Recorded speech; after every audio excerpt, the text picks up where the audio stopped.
Assalamualaikum warahmatullahi wabarakatuh. Perkenalkan, nama saya Ibu Niken Dwi Arimbi dari Universitas PGRI Madiun. Di sini Ibu akan membahas mengenai tema 4 subtema 1 mengenai kewajiban dan hakku di rumah. Sebelum membahas lebih lanjut, bagaimana kabar kalian semua? Semoga senantiasa dalam lindungan Tuhan. Dan semoga tetap senang ya walaupun belajar di rumah. Rumah tempat berlindung. Setiap orang wajib melindungi dirinya dari bahaya. Salah satu tempat berlindung adalah tempat tinggal. Setiap orang berhak mendapatkan tempat tinggal. Tempat tinggal biasanya berbentuk rumah. Rumah memiliki bentuk yang berbeda-beda, tetapi manfaatnya sama. Rumah merupakan tempat berlindung dan beristirahat. Rumah juga tempat berkumpul bersama keluarga. Kita tidur, mandi, makan, dan melepas lelah di rumah. Kita juga belajar banyak hal di rumah. Udin dan Mutiara mengeluhkan rumah mereka yang bocor. Ibu menasihati mereka agar bersyukur atas semua yang dimiliki. Ibu menyarankan mereka agar melihat orang-orang yang lebih susah. Banyak anak yang tidak memiliki rumah. Banyak anak yang tetap bahagia meski rumahnya banjir. Dengan bersyukur, hati akan senang. Kali ini kita akan membahas mengenai contoh kalimat saran. Ini merupakan beberapa contoh kalimat saran dari teks sebelumnya. Yang pertama yaitu Udin dan Mutiara sebaiknya jangan mengeluhkan rumah mereka yang bocor. Yang kedua, Udin dan Mutiara sebaiknya bersyukur masih memiliki rumah karena banyak anak yang tidak memiliki rumah. Yang ketiga, Udin dan Mutiara seharusnya mendengarkan nasihat ibunya agar selalu bersyukur. Sebelum membahas lebih lanjut, adakah di antara kalian yang belum mengetahui apa itu kalimat saran? Mari kita bahas ya. Kalimat saran adalah sebuah kalimat yang berisi saran, pendapat, usulan, atau anjuran yang biasanya berbentuk solusi atau jalan keluar yang disampaikan kepada seseorang tentang suatu permasalahan.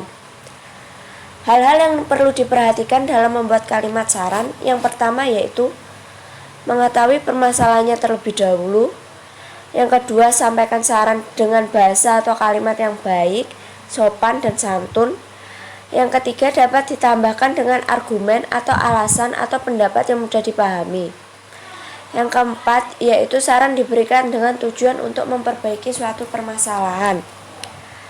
Contoh permasalahan yaitu Salsa sakit setelah bermain hujan.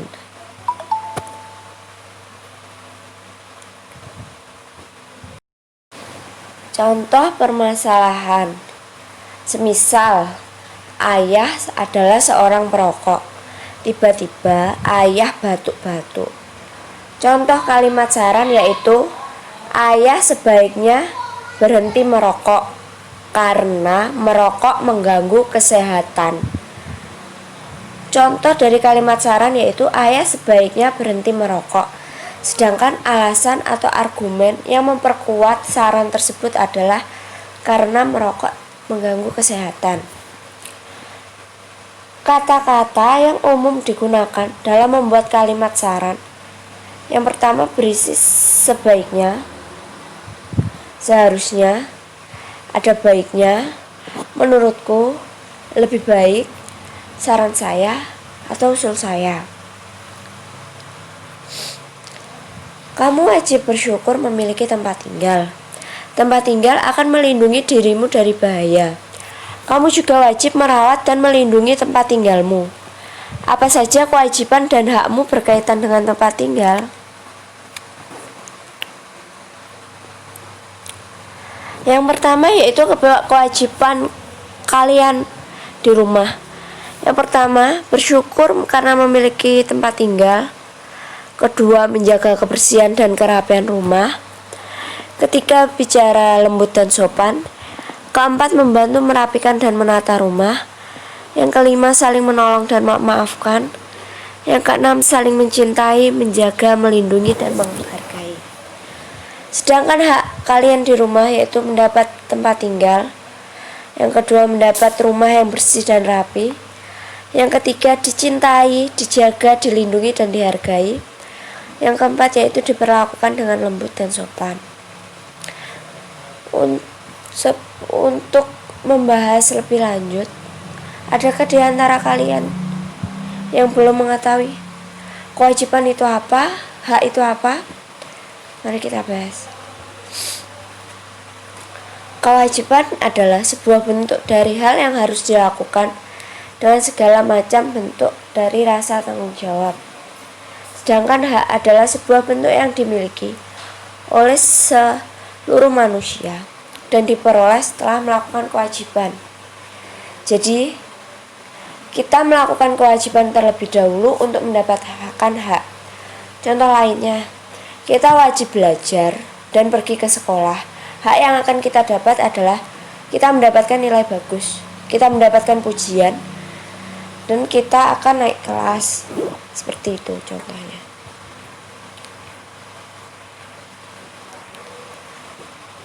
Yang selanjutnya adalah Ayah Udin ingin rumah mereka nyaman. Ia berencana merapikan pagar rumah mereka. Ayah Udin membutuhkan 980 batu bata. Ia memiliki beberapa batu bata di rumah. Ayah membeli kekurangannya di toko bangunan. Berapa batu bata yang mungkin dimiliki Ayah Udin dan berapa yang harus dibeli? Ada beberapa kemungkinan untuk mengerjakan contoh soal di bawah. Kemungkinan yang pertama yaitu batu bata yang dimiliki Ayah adalah 700 buah. Sedangkan batu bata yang harus dibeli adalah batu bata yang dibutuhkan Ayah dikurangi dengan batu bata yang dimiliki Ayah. Jadi 980 dikurangi 700 sama dengan 280. Jadi batu bata yang mestinya dibeli oleh Ayah yaitu 280. Jadi 700 buah batu bata yang dimiliki Ayah ditambah 280 batu bata yang baru dibeli oleh Ayah sama dengan hasil dari Ayah membutuhkan batu bata untuk merapikan pagar. Kemungkinan yang kedua yaitu batu bata yang dimiliki Ayah sebanyak 780 buah. Sedangkan batu bata yang harus dibeli yaitu 980 dikurangi 780 sama dengan 200. Jadi batu bata yang dibeli Ayah sebanyak 200. 780 batu bata yang dimiliki Ayah ditambah 200 batu bata yang baru dibeli Ayah mendapatkan hasil yaitu 980 batu bata yang dibutuhkan Ayah untuk merapikan pagar.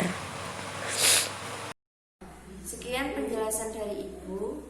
Untuk evaluasi kalian silakan isi Google Form dari link yang Ibu bagikan. Untuk kurang lebihnya Ibu mohon maaf. Wassalamualaikum warahmatullahi wabarakatuh.